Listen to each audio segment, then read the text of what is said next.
Ambassador Abdou Samb, I'm so honored to have you here. I'm so honored to host you in South Africa. I know this is one of your homes, of many homes globally. You were born in Cameroon. Yes. Lived in Gabon for a short period, went home to Senegal, where your parents are from, and then later on would move to France. If you can maybe just tell us that experience. You know, you become a true African more than most of us. We only know one country and we almost don't even travel overseas. How has that experience been? How was your upbringing? This question is very interesting because when people ask me to introduce myself, of course I could say I'm an entrepreneur, I'm the ambassador of the Pan-African Parliament, but I used to say I'm just a boy, an African boy, a boy who just was born in the poorest part of Douala in Cameroon, and who made it against all odds. Because I was really fortunate, I was lucky to have opportunity to get a scholarship to leave my continent and to go to Europe. Doesn't mean that Europe is better than Africa, but meaning that in Europe we have this concept that we don't have in Africa, which is meritocracy. And you know, go to Europe was about that, just to have the opportunity of make my dream come true. Even I'm black, even I'm Muslim, even don't care, no matter the color and everything, if you're good, you can make it. Yeah, it was my experience. It is my experience about this journey from Africa to Europe. You're quite humble. When I think of your life story and your life journey, I see a lot of Sheikh Anta Diop, like you, a countryman from Senegal. You guys share similarity, I think, in mathematics. Later on, he'd obviously go into philosophy. But in terms of his passion for the continent, another person I'd also reference, someone that I think is also close to your heart, would be Pixley, Gaisaka Seme. So with Diop, both of you Senegalese, would go and study in Paris, similarly. Pixley, of course, would go and study in New York and then I think at some point in England. How important have both of these men been in influencing your life? You know, it's very impressive to associate my name to these two great names because they shaped the Africa, this big idea of Africa that we are trying to promote across the world. Sheikh Anta Diop was a servant. He was a really great man with a really strong political ideas. But allow me to speak about Pixley. I know that yourself, you come from KZN. Yes. I'm just trying sometime to think about this boy who was just 20-something, just leaving KZN with in this ship, going to US. Very scary, especially in those days, in the 1800s, I think, back then. Imagine the courage. Yeah. And I really admire the courage of Pixley, but what I admire most is his speech. In 1906, he just raised this idea of the regeneration of Africa. He was 24 years old. He was just in this temple of knowledge, which was Columbia. He was speaking about this greatest idea of Africa and the regeneration of Africa by Africans. And this idea of regeneration of Africa shaped the Africa where we are living today, because you can remember last week was the 39th summit of the African Union in Addis Ababa. And you are aware that Pixley Isaka Seme was the forefather of the OUA, who became African Union. Yeah. And because he has this idea that Africa is great and Africans are great, you know. And when he said, I'm African and I set my pride in my race over against the hostile public opinion, you know, we experience it because, of course, I cannot hide that I'm a black man, and I'm working the finance space for this last 15 years. I've worked in the bigger still, deals that you cannot imagine. And sometimes, I could feel this hostile opinion about my blackness. I don't know if it's correct to say the blackness. Yes. Imagine 120 years ago, this gentleman was, I guess he was maybe one of the few black in this world, but he was carrying this idea of the regeneration of Africa. And I think today, our responsibility as African is to hold our leader accountable about this idea that Pixleka Isakasemi was promoting, who gave birth to the African Union. Jeez. One of the things I'm impressed by listening to you, only to find out that English is actually your fourth language, is how well you articulate it. In your humility, if you don't mind, I would like to link you to these two great men. I think you have been able to not only keep their legacies alive, I think you've been able to go further. Pixley, of course, being one of the co-founders of what we know today as the African National Congress, would be one of the people that would inspire the apartheid government at the time to have the Lands Act in South Africa, because he wanted black people, Africans, to own their own land. And because of that, 2 years later, you'd have the Native Lands Act, which would mean we would lose our land, which we're still fighting for today. Sheikh Anta Diop would be someone who would fight against the narrative that Europeans and colonizers had come with here to basically say Africans were not civilized. We weren't united as people. And as an anthropologist, would work hard to revive the story, using science, using history to tell the story of who we are. I do believe that you represent both of them. I know you're being humble, but I just want to give you those kudos. You referenced the African Union. If you don't mind, just for people that may not know, I'd like to read what the African Union is, because we speak about it, but a lot of people don't know. The African Union, the AU, is a 55-member continental organization representing all countries on the African continent. And it was officially launched in 2002 to succeed the Organization of African Unity, the OAU, as you mentioned. Headquartered in Addis Ababa, Ethiopia, its primary mission is to promote unity, security, democratic governance, and economic integration, including initiatives like the African Continental Free Trade Area. To accelerate the integration of the continent, to promote sustainable development, and to defend the sovereignty and independence of its member states. As I said, even offline before we started, I'm honored and humbled and nervous to be sitting with someone who's an honorary ambassador of the AU. If you were to contrast your experiences in Africa to your great success in Europe and specifically France, what are we missing? What are they potentially doing right? What are we perhaps doing wrong? And having attended the latest installment of the AU, is there anything that came up for you there that maybe we need to be conscious of? In 2002, when they spoke about this idea of the African Union, the idea behind was now the fight for independence is over. Mm-hmm. Because the one of the purpose of the OAU was to fight for the independence, yes, and the sovereignty of the continent. And they brought two words about the African Union. Those words was prosperity and peace, which are the key words of the African Union.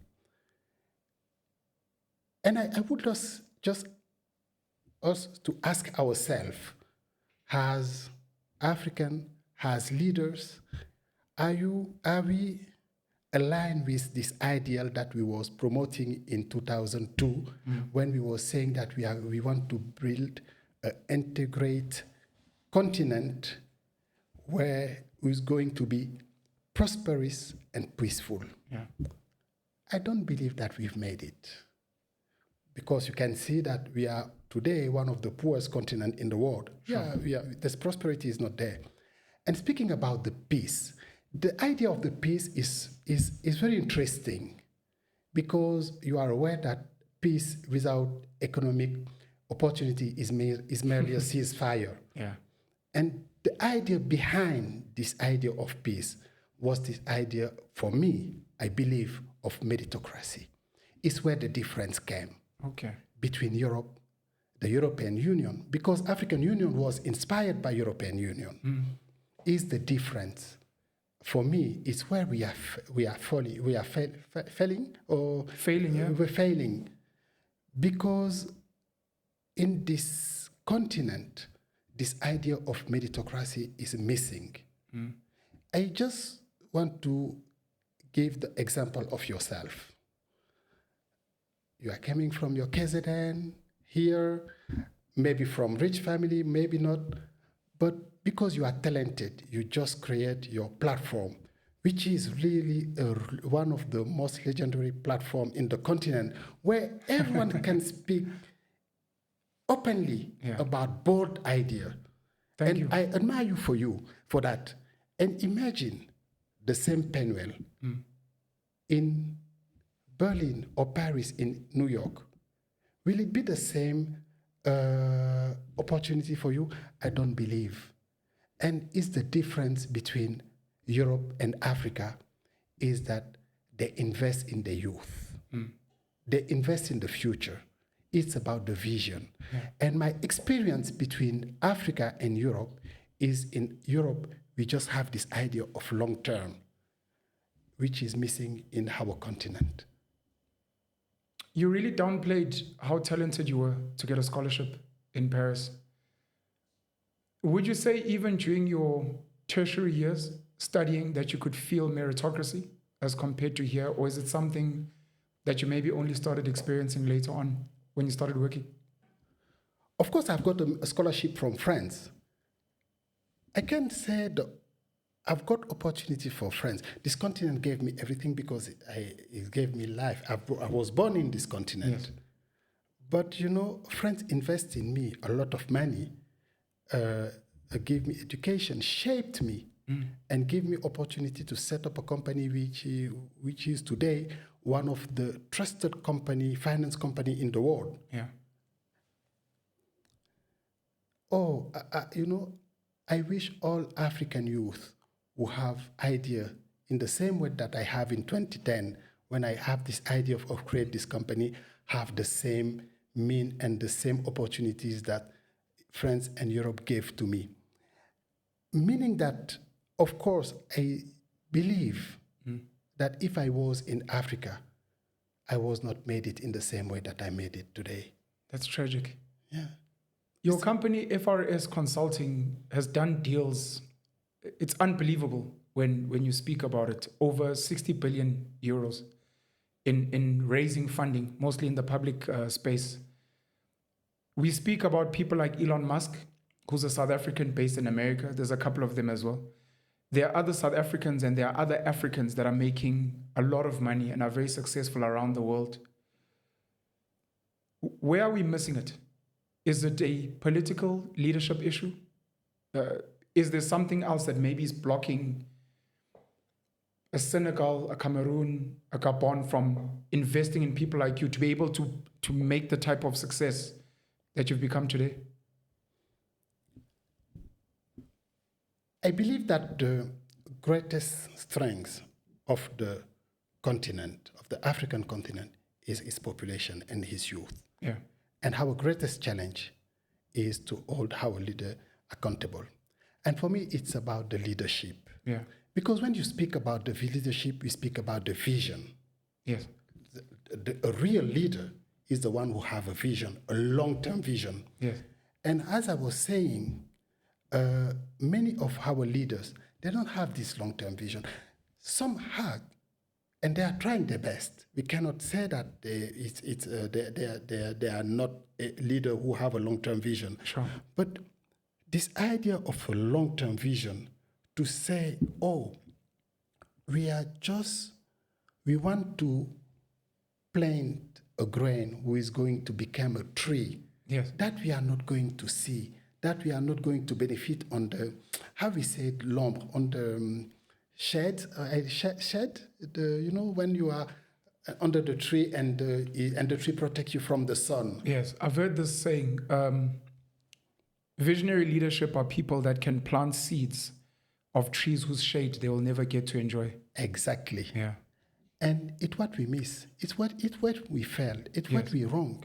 You know, I want to come back in this AU summit last week in Addis Ababa, it was a great summit because they achieved a lot about water, about the history of the slaveries, about also these peace issues to say that we must have the forces who can keep peace in our country. They did great, and it was like we can congratulate them for what they did, but you know, I was just a bit disappointed to see that they didn't speak about the youth.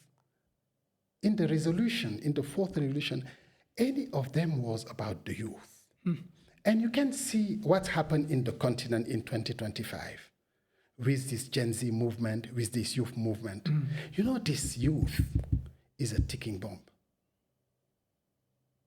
Because you cannot keep this youth without hope. Yes. And I was just a bit disappointed that this summit, we didn't have any resolution about youth, that there is no panel, no youth in the panel, no decision for the future. Meaning that maybe we are missing something, and it's time to correct it. Are you saying, sorry. For me, this one is a mistake. It's a big mistake. Are you saying at the summit with some of the uprisings we've seen specifically in East Africa, these were not agenda items that were discussed and what the youth are crying about? So sorry, may you come again? So there've been uprisings. You're speaking about it in places like Kenya, etc. Young people are frustrated, as you're saying with the Gen Zs. Are you saying at the summit there were no discussions tabled on the agenda to say, young people, we can speak unemployment, we can speak economic opportunity, but more than anything, we can already see, to what you're saying, a ticking time bomb. They are frustrated. They are unhappy. I think even in places like Uganda. Are you saying at the summit this was not discussed at all? At all. It was not discussed at all. I was reading again the papers, the report of the summit. It was nothing said about the youth. Nothing. And you know, of course it can make me hungry because being young is a state of mind. Even I'm 50 years old, I consider myself as a young, you know, and because I was a young, I fought in the university, you know, I did all those things that they are doing, and I really admire them for that. Because, you know, there is something about the African youth. Yes. They don't have past. They don't have a story of the past because someone stolen their past. Jeez. But they are trying their best to build the future. And our responsibility, and for me, the responsibility of our leader is to give them the means and the tools and also the platform to just do what they want to do. Because what they want to do is just to what they want to do, what was decided in 2002. Yes. Build a prosperous and secure and a safe and a peaceful Africa. It's the only one they want to do. They just want job, transparency, good governance, and all leader accountable. You know, simple things. It's easy. I want to ask you two questions. Number one, why did you come back to Africa? Why would you not stay in Europe and just become as successful as you can be? Number one. And number two, if you may indulge us on the Abdou Samb Foundation, because I know one of the key things you're passionate about is youth investment and women investments as well. Many friends of mine said me, "Oh, it's a suicidal to go back in the continent." Jeez. Yeah, many of them said me, and they are not wrong. These are Africans in diaspora. They are African in diaspora because I speak a lot with the people with the diaspora. I am ambassador for the diaspora, and many of them say, "Oh, you know, let's just keep send remittance." That's you all. know, yeah. Don't go back. You know, don't go back because it's a suicidal. You know, the continent is not ready for the change. But maybe they are not wrong.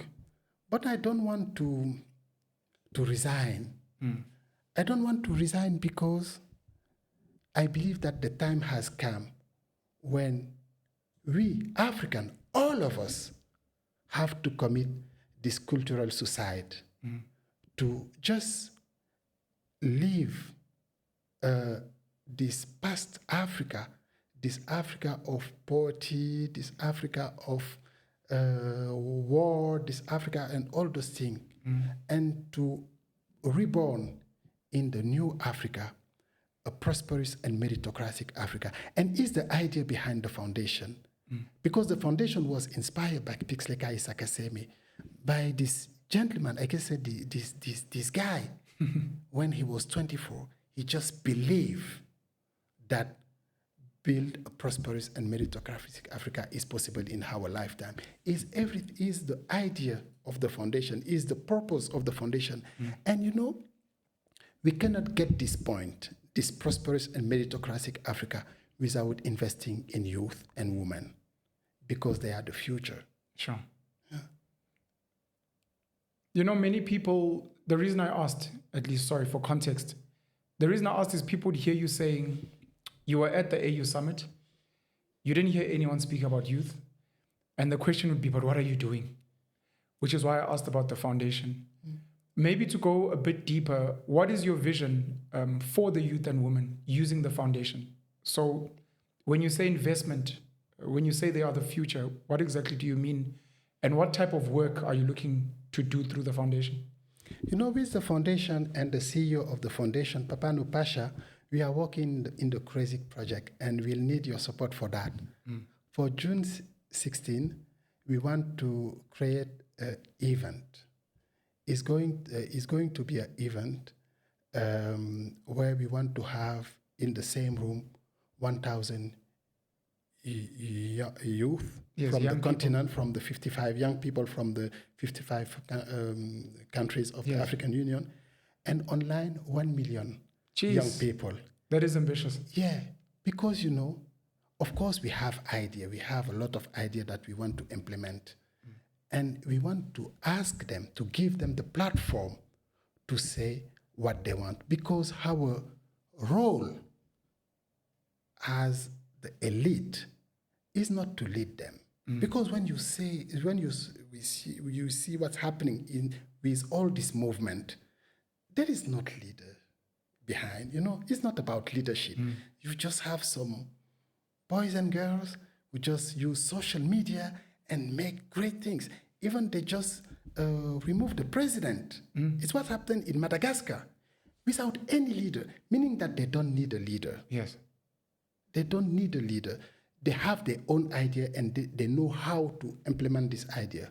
Our role, for me, and it's what the foundation stands for, is to to give them the means and the tools to make to implement the idea, because all of them are entrepreneurs. They have greatest idea. You know, I'm very proud about this idea of mobile money. Okay. Can you imagine this Kenyan who say, oh, how people don't have bank account? Yes. And maybe they are not going to have bank account, but they need to pay. But all of them have a phone. Yes. You know how brilliant in this idea and how is changing our continent and how many jobs is created. There is a lot of people like this. There is a lot of M-Pesa project here in this youth. And what we want to do is just to give them the opportunity to just pitch their project and to call these people from the diaspora, all of us, and also all the elite, to say, we have our boys and we have our youth here.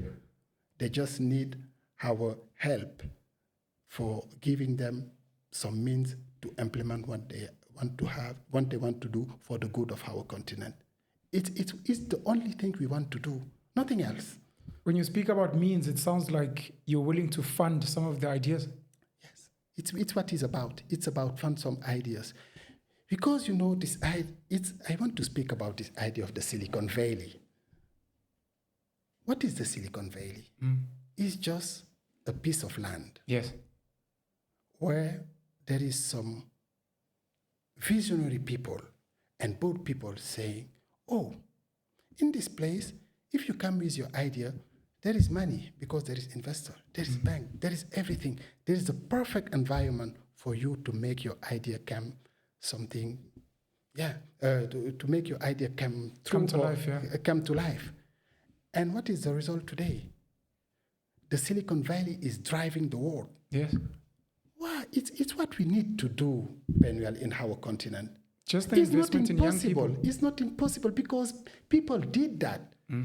They are doing it in India. They are doing it in China. They are doing it in Europe. It's the only thing, and it's the only thing they are asking for. They are not asking for aid. They are not asking for anything. They just want to implement this idea. And for that, they just need fund. Yeah. And we can fund it because the remittance of the diaspora is $100 billion a year. Into Africa? Money. Into Africa. $100 billion a year? $100 billion a year is the remittance from the diaspora to the continent. Where is this money going? Is it just feeding people only? Yes. Or is it disappearing into institutions through fees? I guess it's just using to feed people, and we don't use it to invest. To leverage. We don't leverage on that. Yeah. And I think we should work with some financial, I won't say financial models, to leverage on the remittance and to give a fund, and to create a fund for the African youth and to allow them just to be entrepreneur. Yeah. Because 60% of the continent, or the population of the continent, is less than 25. Very young. Very young. Yeah. We cannot create 600 million jobs. We cannot. No one can do that. But we can help even the half of them to create their own job. It's doable. One of the most beautiful things you've said now is that crazy project you have, 16 June, which is Youth Day in South Africa, referencing the Sharpeville massacre. 1,000 young people in a room from 55 African states, 1 million online. The most beautiful part of that is you saying, we want to listen to what they have to say. I sat with my son on a podcast. He is turning 16 this year. And I asked him at the end of our interview, what advice would you like to give parents out there? And his one piece of advice is listen to your children. And it's the one ingredient that's missing. Political leadership. We can debate maybe business leadership. And you referencing Silicon Valley in real time, the reason Facebook and Mark Zuckerberg, who was in university at the time, was able to build it into $1 billion company is because an elder invested in young people to go and build. And we don't have enough of that here. And you're literally leading and saying, we just want to bring young people together to listen. And if their cry is, we just need some tools, we need some advice, you will try and galvanize some of this $100 billion to say, we will assist you where we can. Where do you think the leadership is missing it? Do you think it is fear? Do you think it is lack of vision? Do you think it might be something else?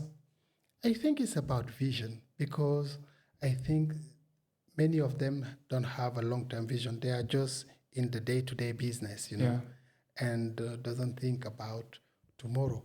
Some of them are doing that, because we can see in the continent, some country we are just doing a long-term investment. And but for me, what we miss is the vision. You were speaking about your son. I want to give you the example of what it was used in Europe to promote the West selection. When you say the plastic with the plastic, the waste. The separation of different types of waste. Yes. Yeah. And the approach was really interesting. They just teach it to child at school. Primary school children. Yeah, to primary school children. And I can remember when my kids was coming back at home, my children was coming back at home, when I was just throwing everything, I said, "Oh, Papa, you cannot do that. Oh, you have to separate it. Yeah, they used the children, the primary school, to educate the elders. Yeah. It's what your children is just telling you. And it's what this youth, this African youth is telling you. We have so much to learn from them. Yeah. We just need to listen to them. So one of the keys that you're raising now as a concern is our education systems on the African continent may not be driving the visions that we may have for our own children, who end up, when they're older, needing jobs, begging, fighting. Clearly, we're struggling to teach them something at a younger age through the systems that we already have. Do you think this is one of the spaces maybe the foundation would look into? Maybe educational programs that are in line with self-empowerment, so that young people know how to put together maybe business pitches, they know how to come together and maybe pilot ideas, and they know where to go, so that they're not burning things down to say, you, our parents, you, our elders, you're not listening to us and we're struggling and we're hungry, so we will burn some things to get your attention. But maybe if we were to teach them in a school environment, they will know how to get our attention in a healthier way. Yeah, I think, of course, about the foundation, tomorrow, on Friday, we are going to the it's not a high school, just not far from here in Alexander, to meet those youth, because we used to do that. We did the same last month in Cameroon to listen to them, because I guess they are ready. They have a lot to say. I guess it's about us, adults. We have to educate ourselves to listen. Yeah. The challenge is not the children's. I guess the challenge is us as a parent. We just need to learn to listen. Do you think it's culture-based?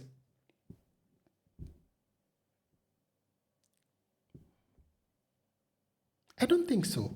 Okay. Because, I can remember when I was young,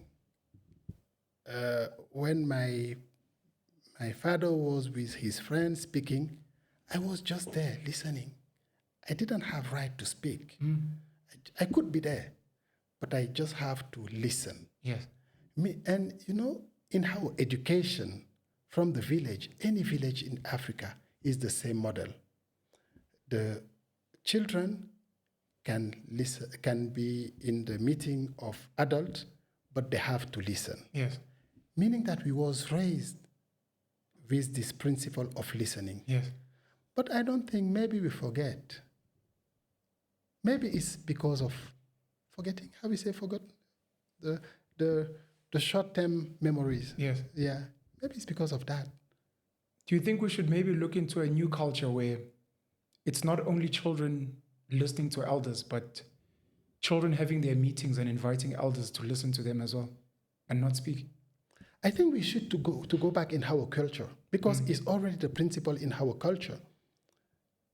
In our culture, of course, children can listen to adults meeting, yes, but adults also listen children. Do you think so? Of course. I can't remember when I was young. Sometimes my father asked me when we were just watching for the news, he said, "Oh, what do you think about that?" And he was just listening. That's beautiful. Yeah, and I guess in the village, sometimes you just, I guess parents are parents. The most beautiful time that parent can have is just to look at his children playing, speaking, everything. Meaning that we can do that. It's our culture. Yeah. It's already our culture. And maybe you are raising the right point. Is maybe we abandon our culture. Maybe our challenge, what we really need to do is go back to our beautiful culture, our beautiful traditions. I want to raise something very special about your father. First and foremost, as an entrepreneur, selling. I believe he sold watches, if I'm not mistaken. That's why we call me the son of the time seller. Hey. Yeah. Your father was an entrepreneur, so you got to see that, number one. But more importantly, your father was present for you to experience. One of the issues we're having in South Africa and parts of the African continent are fathers who are not present. So if I'm not around in my children's lives, I won't be able to see them or to listen. They won't even be able to listen to me. And I think maybe that's also part of the conversation we need to have. In what you're saying, if we create the type of culture to say parents must gather to talk, but your children must be present to listen. But very importantly, parents must also be present in their children's lives so that even without having a formal conversation, you can see your child playing, singing. And when someone asks you, what's your child's gift? You can answer instead of saying, I don't know. My child is somewhere far away. They live somewhere. I'm no longer with the mother. And I think maybe that's one of the problems that we need to try and fix. And in the absence of that, to at least expose children to maybe other elders who can maybe fill that space. You know, you are raising a very important point of the modern society. Yeah. Because there are many challenges in the modern society. Of course, divorce is one of them. Yes. And also the fact that parents work really hard Yes. because of the capitalism. Yes. There is parents that have 1, 2, 3 jobs, you know, and when they get home, they are just completely exhausted. They live in the dark. They come back in the dark. Exactly. They never see their children. Yeah. You know, of course, and we have this reality in the society, and of course, I hope is going to change. And I truly believe that is this idea is the idea behind the prosperous society. But I think this one is part of the society. But in the other part of the society, the elite, maybe we can start by that. Yeah. Yeah, maybe in the elite we can start by that because, you know, the elite has you and me. We just have working hours, you know, from, you can say 9 in the morning to 5 in the afternoon. We just say, oh, let's go to have a drink with friends. We just can go back home and just spend time with your family. With the family to shape the next generation. Yeah. You know, shape the next generation is the best investment that a society can make. You know, there is a South African I really admire, is Oliver Tambo. Oh, Reginald. Oh my God. Such a great man. Mm. And he was saying a movement, a country, a leader who don't invest in our youth don't deserve his future. Mm. This one is powerful. Mm. A country, a movement, a leader who don't invest in its children and its youth don't deserve its future. Yes. You know? If you're not investing in your children, what type of old age do you envision? Who's going to take care of you? What are their abilities and skills? You travel a lot. You're blessed to travel a lot. Do you have any opinions on the difficulty of traveling within the African continent, where we might be missing it in terms of traveling logistics? And then also in terms of what you've seen from an infrastructure perspective within the continent and then comparing it to other countries outside? Thank you for asking me this question. And, you know, by chance, I have my passport. I'm a dual citizen, you know. I have 2 passports, one from France and one from Senegal. James Bond. You can see this one is empty. There is no stamp. The one from Senegal? Yeah. Okay. And this one is full of stamp. You can see that, you know. Yes. Oh, it's full. There is a lot of stamps from African country. There are, you know, because why? Because as a French citizen, I don't need a visa to travel in Africa. Jeez. I can go anywhere. Maybe there is 5 or 6 countries where I need visa, and I just apply online and I get it in 24 hours. It's easy. But as a Senegalese, even I want to come here in South Africa, I need a visa. You know, I read a piece recently that said, I think Bill Gates with his American passport can travel anywhere in Africa freely. Whereas the wealthiest man on the continent, Alhaji Aliko Dangote in Nigeria, he needs visas as a Nigerian at home. It is where this continent is today. And we are saying about the African Union. Africa Union. Maybe we should ask ourselves, what is the African Union? Yeah. The unity of Africa. I guess we are far from this idea. When the African cannot move from a country to another country easily because of the visa, or there is something wrong. Mm. And you know, I just want to let you know, what I think is that a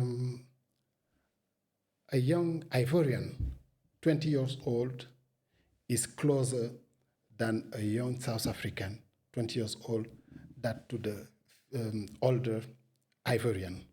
You know, this idea of to be close is not about the is not about the age. It's about you are close to the people from your same generation. If you are part of the same continent of someone that you share the same continent, the same vision, and the same ambition for your continent, but you cannot meet to work together, how are we going to build a unified continent? Do you think there is an agenda? We're in South Africa now, and one of the cries on the ground, I'm sorry for raising politics, we're not here for that.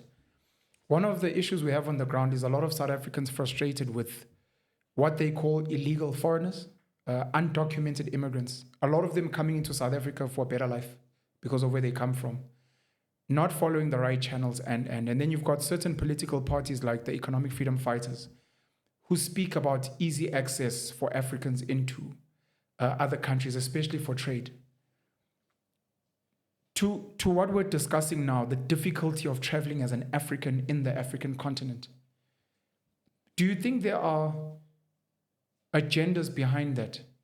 Or do you think it's just laziness from an administration perspective? Do you think it's just a matter of sitting down saying, no, man, you are in Senegal, I'm in South Africa, let's sit down and agree to make it easy for intra-Africa travel between our two countries and then do it with other we're just lazy to do it? Or do you think there are other maybe agendas somewhere that we may not understand that doesn't want Africans to travel easily to each other and to trade easily? You know, there is a joke in France, you know, when we spoke about these high people.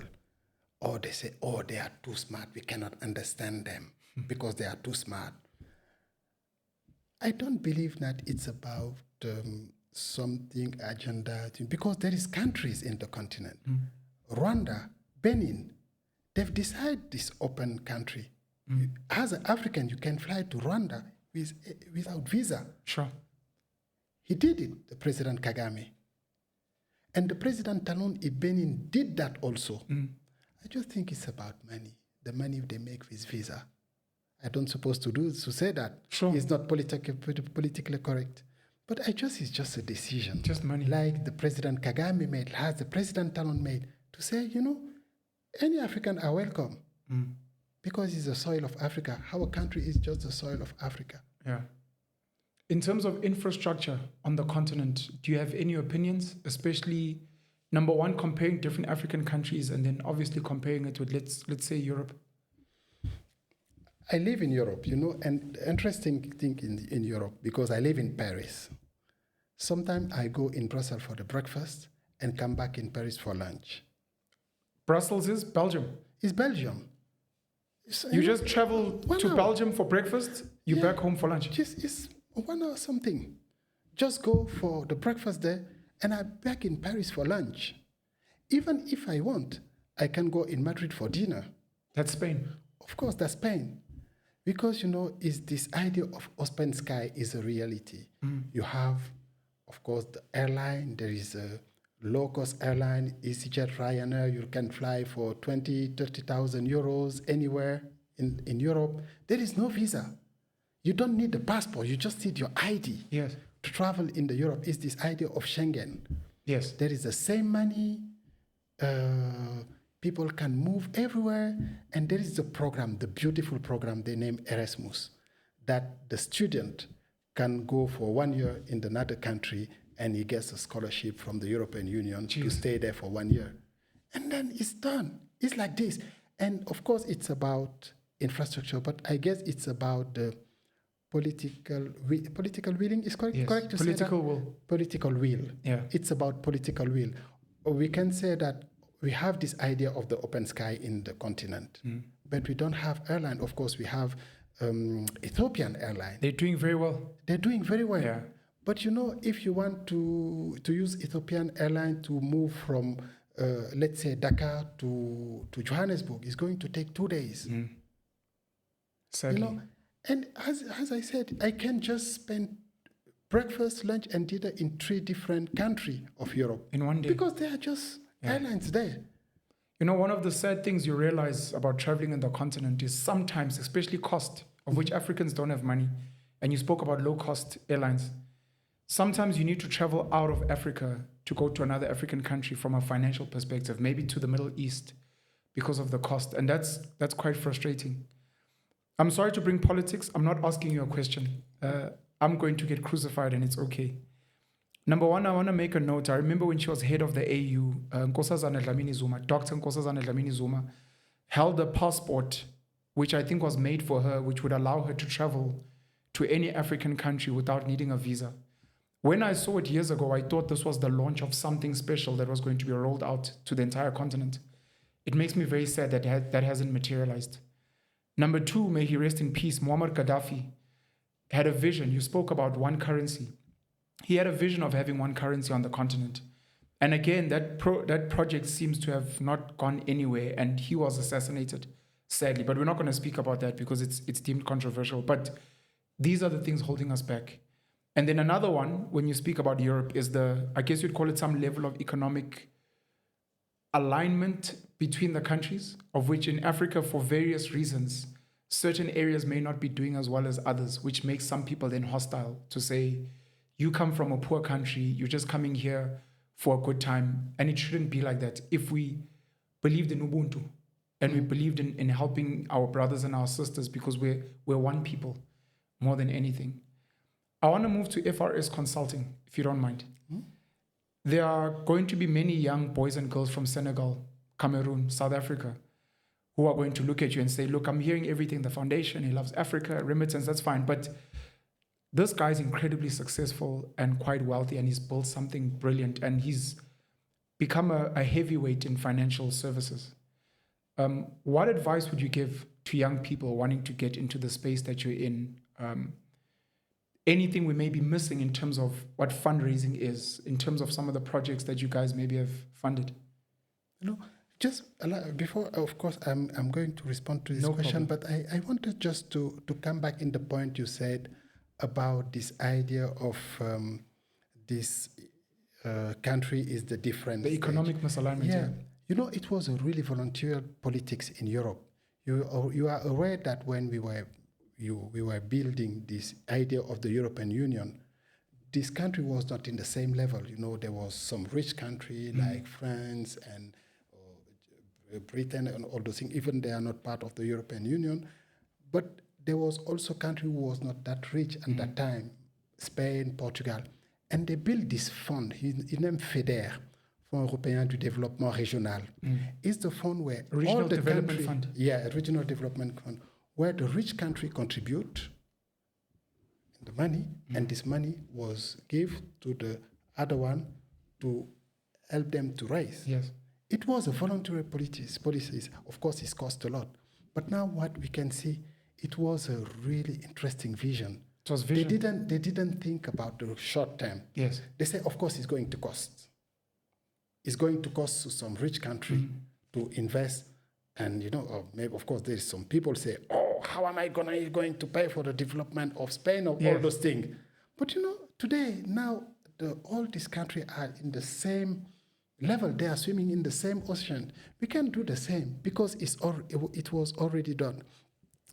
Yes. Sorry, before you speak about FRS, that is an African principle that we've always had. Your neighbor, for whatever reason, his cows fall sick and they die. You would borrow him a bull and maybe 5 cows and give him time for the cows to breed and have more. And then later on, he'd bring them back or pass them on somewhere else. We had exactly this, and it's very sad that we've lost it now. But as you're speaking, I'm thinking, this is what we used to do in the village with cattle. If your neighbors were poor, were struggling, you would give them a startup to say, we're starting you up, because once you prosper, we know it will spill over to us as well.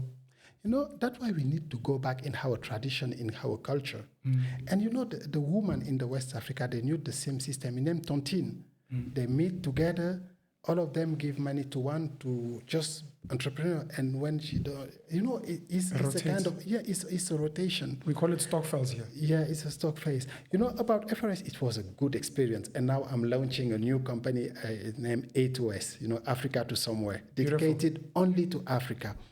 because now I'm just selling my shares to FRS. I'm moving to something else because I want to come back in my continent. A2S. A2S. Africa to somewhere. Africa to somewhere. Beautiful. A2S International. And the advice I want to give to them was the same advice that my mom gave to me. And we was raised with this mantra from our mom. She was saying, you'll never get better than something that you're afraid to lose. Just go. You'll become a prisoner. Try. You'll become a prisoner if you're always scared to lose it, yeah? And you'll never transcend. Never. No. Tell us about A2S. How do we get involved?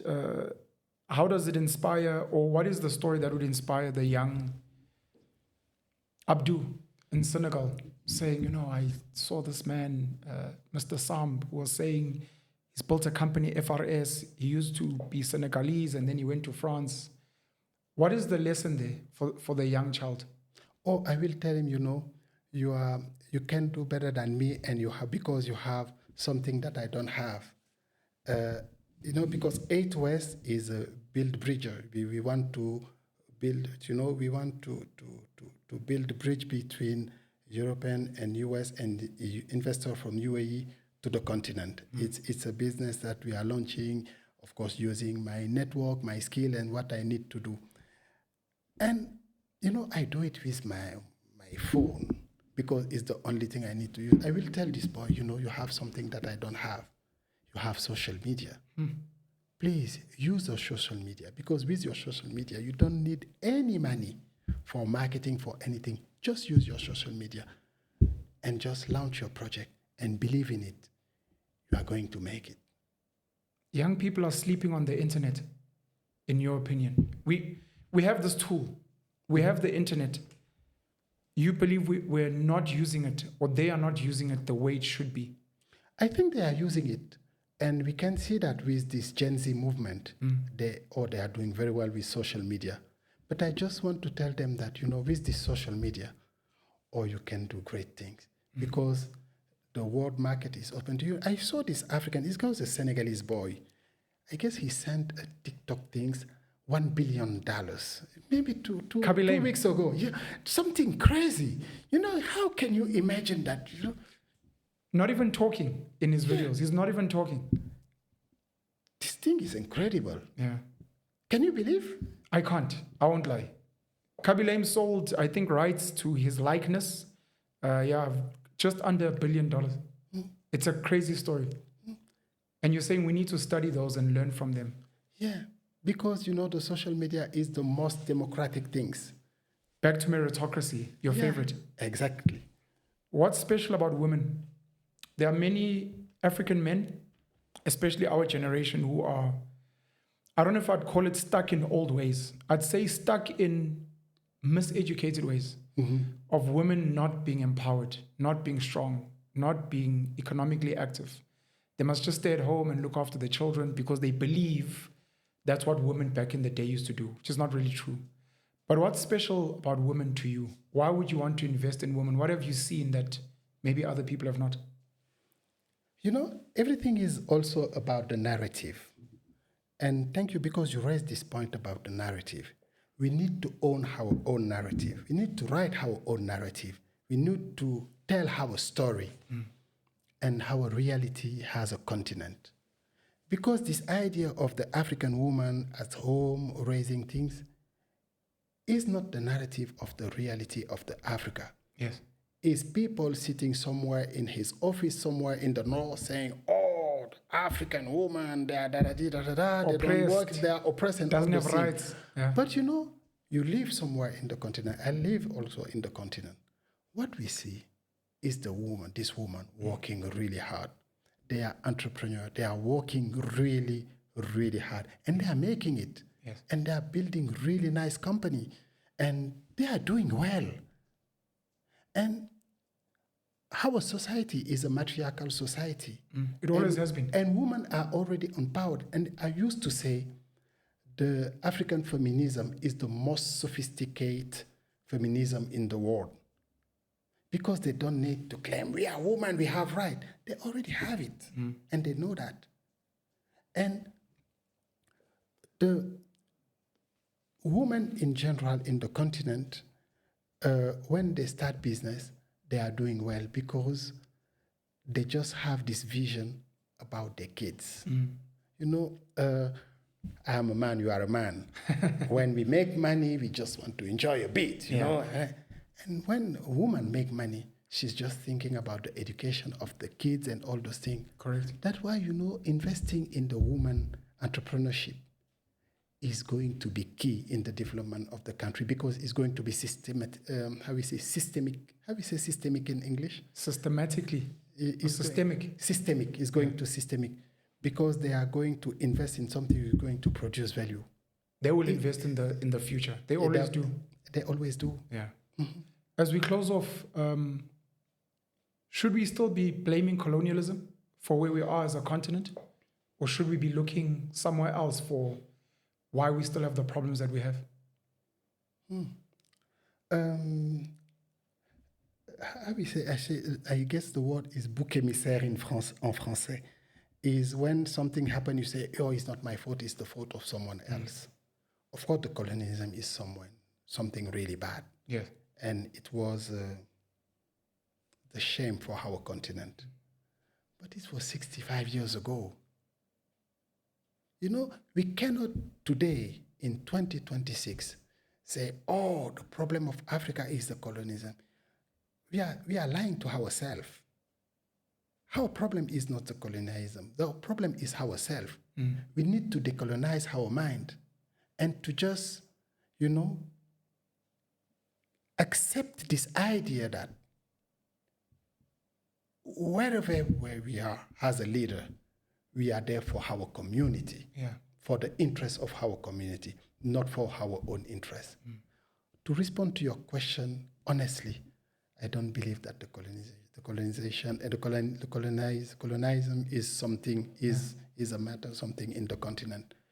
I believe that the problem we are facing in this continent is a problem of leadership. Any closing words from your side? Oh, I didn't prepare that. Anything you'd like to impart to someone just listening out there, especially young people, just your closing to say, guys, you're young. This is what I want to say to you. Keep fighting. You are doing well. And what you are doing with your protestation across the continent is the right way to change things. Please continue to hold our leader accountable because they are. Ambassador Abdou Samb, for the amazing work that you've done in your personal capacity, for the amazing business you've built, and that sadly you're going to be selling, but you know, to move on to more beautiful things, A2S, to the foundation that you've set up. And I want to give a shout out to Papa No Pasha, who's leading it, homegirl from South Africa. Thank you for inspiring us. Thank you for believing in us. Thank you for standing on the shoulders of giants. Pixlika Isaka Seme, Sheikh Diop, you mentioned Oliver Tambo as well, and many of the other really, really great African leaders we've had. I've mentioned Nkosazana Dlamini Zuma. I mentioned Muammar Gaddafi. We can mention people like Kwame Nkrumah, of course, Nelson Mandela as well. You mentioned Paul Kagame. We've had a lot of great leaders that we can learn from. We can criticize in parts, but there are many good things we can extract and then we can replicate. He gets vilified. People like the late Robert Mugabe invested a lot in education in Zimbabwe. It was leading in education. He made sure that people had land to work at, etc. So you can always extract good and then maybe isolate any bad that you may see. And I think we need to build that culture. Thank you for reminding young people that they have tools, some, and what they can do at least with this tool is be able to go online on the 16th of June with you guys. Learning from platforms like M-Pesa, reaching out to the foundation, coming together, seeing how they can put together stokvels. You said in Senegal, the women call it? The? Stokvels. Tontine. Tontine. Yeah. We need to learn from those, bringing Ubuntu and using Ubuntu to build some type of Schengen situation on the African continent so that we can move more freely, trade more freely, and be able to build the type of Africa we want for the future. Thank you very much, Ambassador. Thank you, Manuel.